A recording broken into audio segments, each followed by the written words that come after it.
Welcome to the Holiness Today podcast.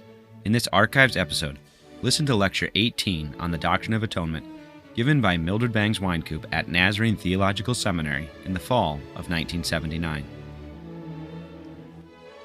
But when senility comes, do you hold that person responsible as you do a 25-year-old who is in the full strength of intellectual and spiritual powers? I remember, since coming from Nampa particularly, I remember the man, leader in our church there for many years who became the mayor of the town for a while. A marvelous leader, a Christian leader, and he became quite senile and died doing things that he would never have thought of doing. He was a marvelous Christian, and people didn't know how could he get to heaven. But you see, God deals with us as we are able to respond to him. But it takes the full measure of where we are at any one time.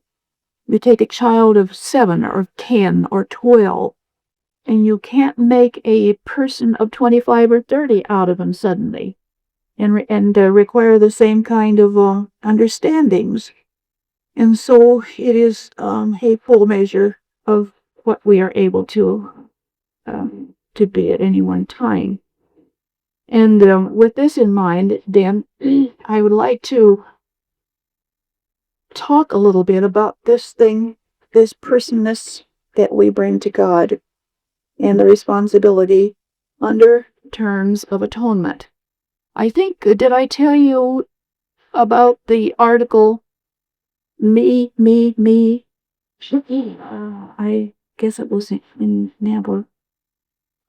In an article, believe it or not, in Newsweek, April 17, 1978, it's the lead article in that. My turn. There's always somebody who takes a turn in this magazine. Margaret Halsey.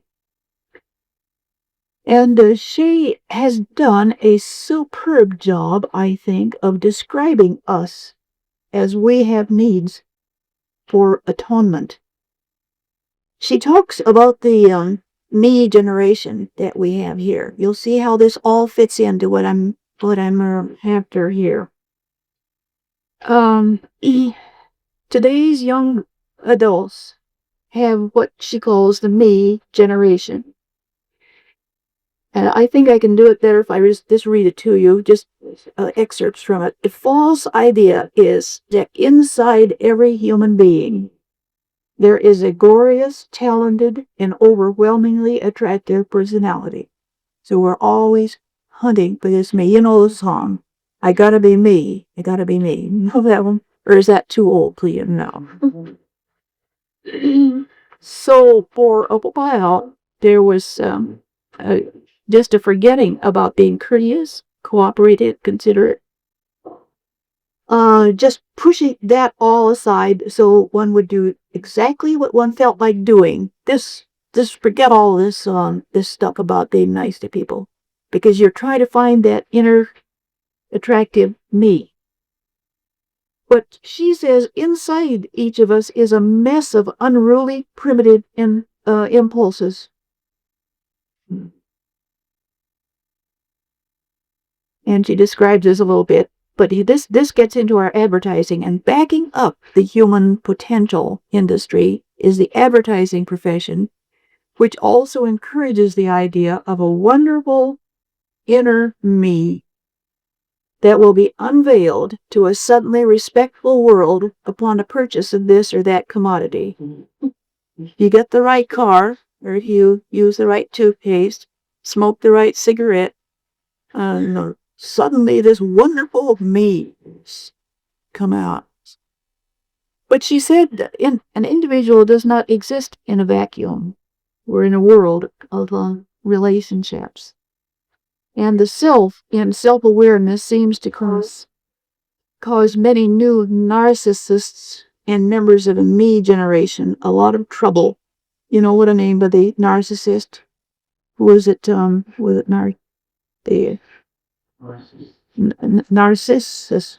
found himself looking into a pool of water, saw what a beautiful thing was down there, and then they're fell in love with himself. And that's just a pretty good illustration.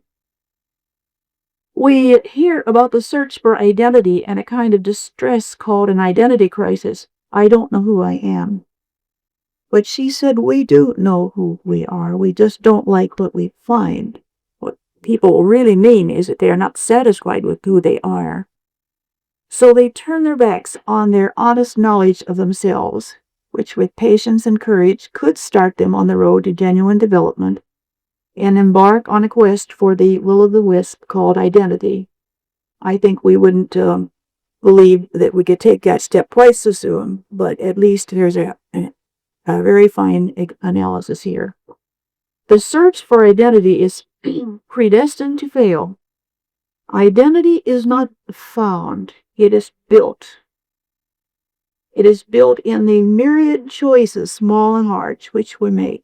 And this is not something that we discover away down here, but something which is built.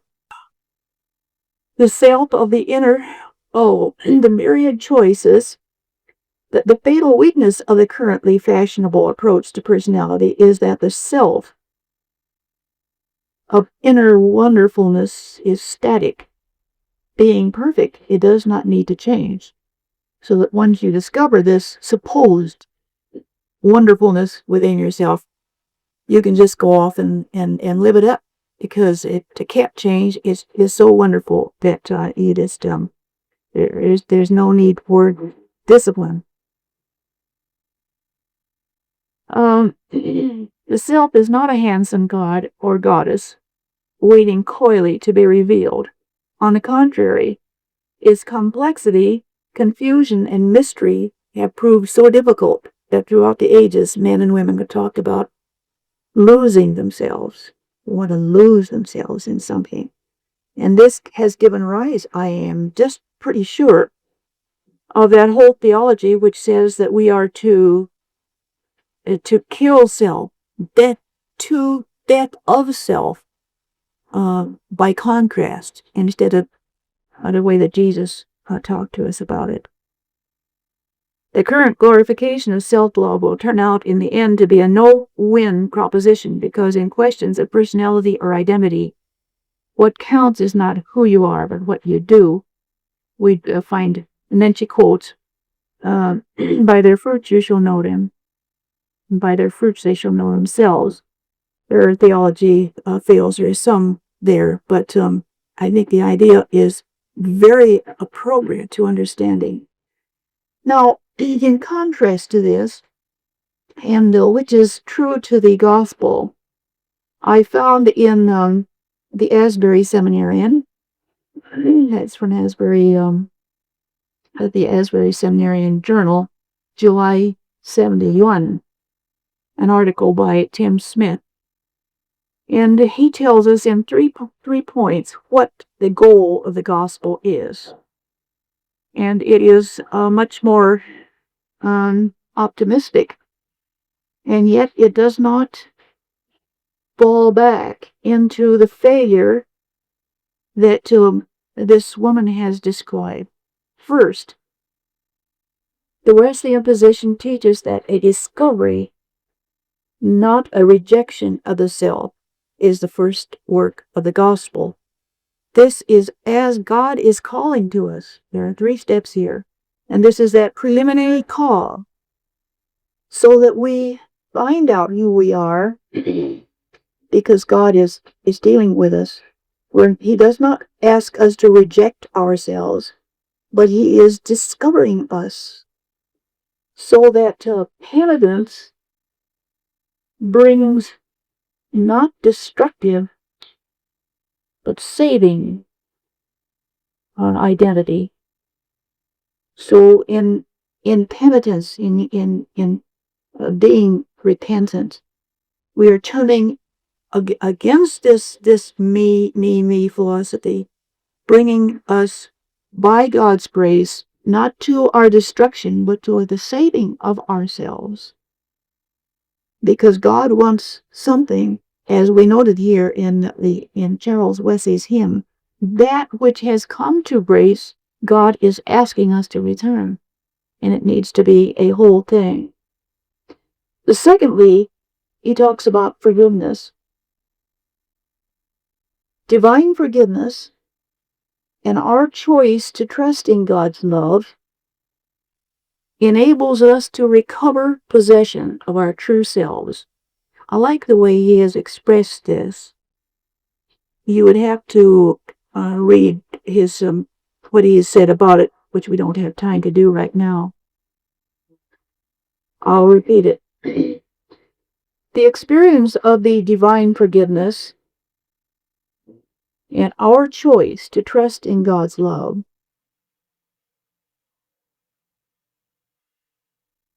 enables us to recover possession of our true selves. And he has one statement here that I think I should put in here, even at the expense of taking too much time. The morbid need to escape from oneself is done away. Do you know anything about? Do you know your generation enough to know how people are trying to escape themselves? This accounts for an awful lot of the destructiveness that many people go through and encourage. They almost want to die. Now, the last one, because it has to do with the wholeness of holiness. Holiness makes possible a life of self-fulfillment.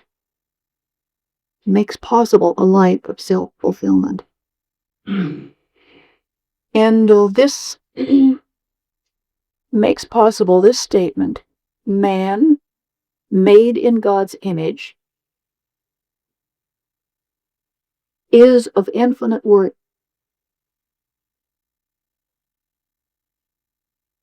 Man, made in God's image, is of infinite worth. And we're told that by what God has done for us. Otherwise, we would never be able to know it. And then one short sentence more, which I think is rich. Wesleyan perfectionism makes the person supreme. Now, this means a lot to me. Set July 71. I think it must be bound in the library. I would imagine so. If they don't have it, I'll make request that they get as full a set of the Asbury seminarians, because that, as well as the Wesleyan Theological Journal series, is just full of good things. Yeah. Wesleyan perfectionism makes the person supreme. Now, what he was doing in this article was to answer the hippies in, what was that, San Francisco, Asbury.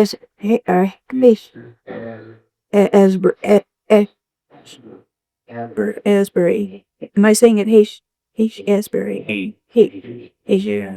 Where they were all down in that area, living together and trying to find. They were flower children.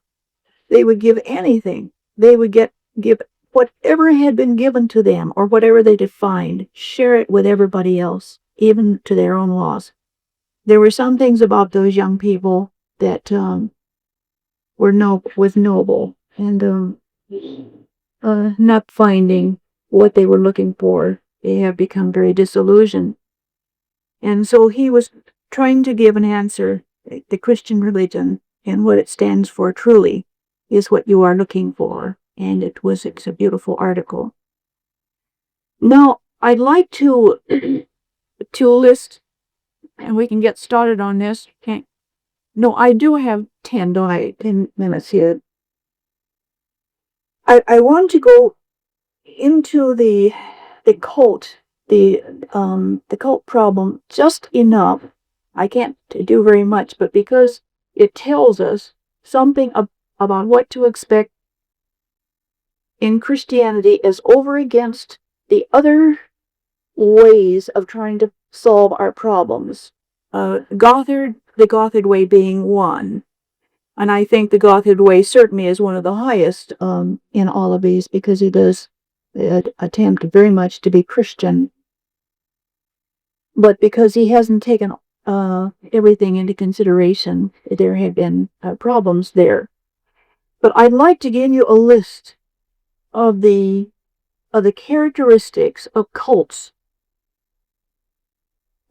which does not define all of them. But as I have been looking at the cult and finding characteristics which are characteristic of some cult, I'd like to give you several things here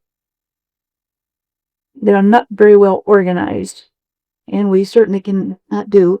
And I think we'll do that. Then on Tuesday we can give the Christian alternative to it, and see how the call to this seems to be identical. We have to then be able to see which call it is we're going to answer. The first one is that there is either no Christology or a faulty Christology. And I was speaking to one, I suppose the most responsible person who has been, that I talked to relative to Gothard. I mentioned the fact that there was very little of Christ, reference to Christ, and this man, who was very, very much involved in this, said, yes, that's right. So it is not something that I'm just cooking up for you. But there is either no Christology in some of these, or there is a faulty one. There is, secondly, an unbiblical idea of God. Now, these two things alone, if they were corrected, would make the cult itself impossible, because these are key points. The unchristian, unbiblical idea of God. Where do we get a biblical idea of God? Now, don't just tell me the Bible. Christ. So you go back right to Christ to see that's the key of you. The good one, man is essentially evil. Mankind, essentially evil, needing control. Not redemption. Redemption's impossible, but needing control. So there is a restrictiveness right here. In the fourth place, there is a discrediting of the rational mind.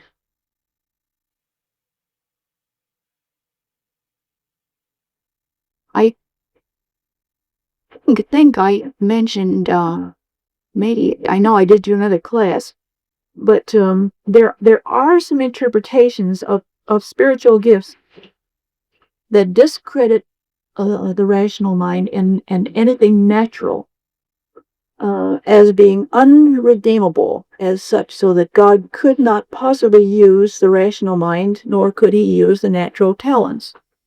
So he has to give us an extra gift. And then you have to find that. It's like hunting an Easter egg that's been hidden. And you go to all kinds of maneuvers to try to find that gift. And some people never do, and they're discouraged beyond words because they can't find it. Why can't they find it? Because if the rational mind has already been discredited.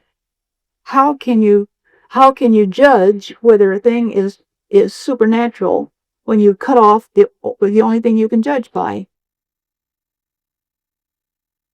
So you see, when you start into this, there is a discouragement of thinking.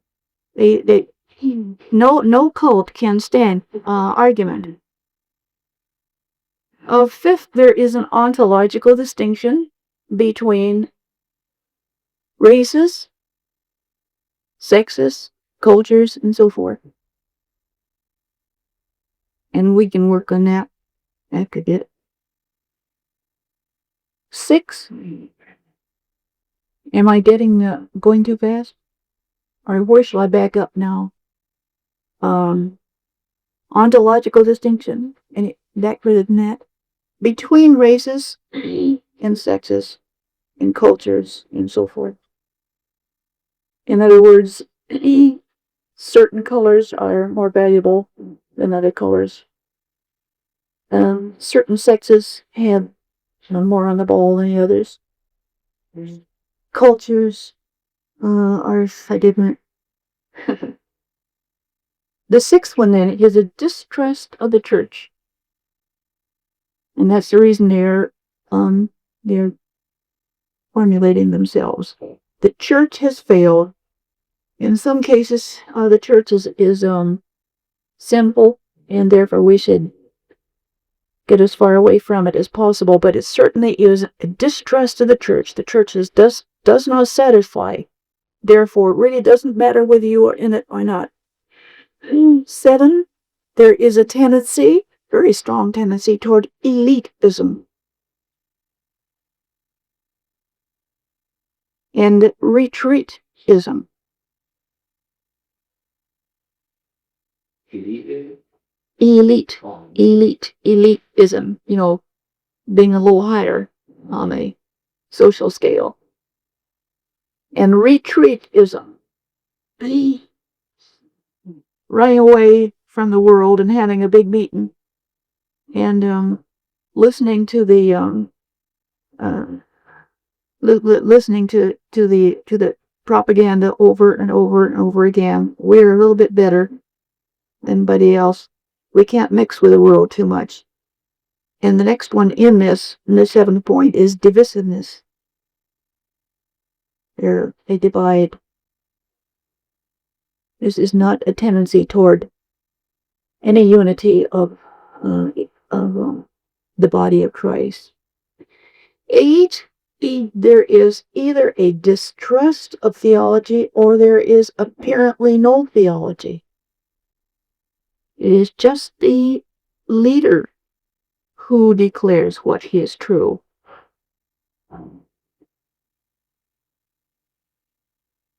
And 9 then would be if they use the Bible at all, it is by proof texting. I think I mentioned that yesterday.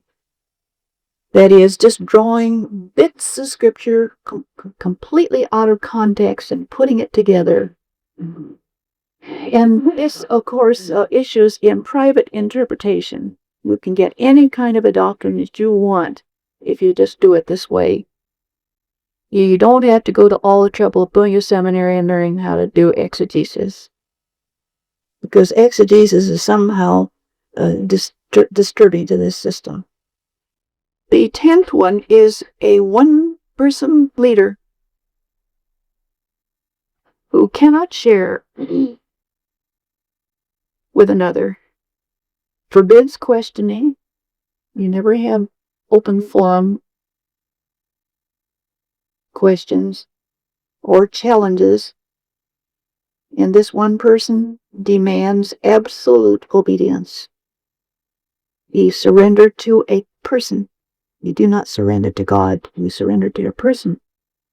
You're not even invited to surrender to Christ unless this person himself or herself claims to be Christ. You know anybody who does that? No. And 11, we'll go on another 2. He forbids the followers to reveal teachings. It is a secretive thing. You as a follower are incapable of sharing this, right? So you keep still. And don't talk to anybody. There are some that inculcate such guilt when this is done that it is just psychologically painful when I watch this happen. I don't think Gothard goes so far as this, but many people understand it as that. He evidently asks them not to share. And so many people that I had talked to say, I just can't tell you, and I can't tell you what we do. And if I just keep pushing, I have an awful mean streak in me that way. They just go away feeling guilty. And one woman, wouldn't for several years discuss this thing. And just as I went down to California, this past to Point Loma, I met her, and she, after years of breaking away from this thing, she was afraid to say anything about the meter until we were able to talk, she and I together, I think, somewhat this her reason. And she could clear her mind and feel free again. But it's a bondage. This bondage just comes so tightly on a person because there has to be absolute loyalty. If there's any loss of loyalty, of course, the whole thing just breaks up. And of course, this was it. Okay, we'll talk about this a little bit. Thank you for listening to the Holiness Today podcast. If you enjoyed this production and wish to hear more, visit holinesstoday.org/podcast or find us on Spotify, Apple, and Google Podcasts.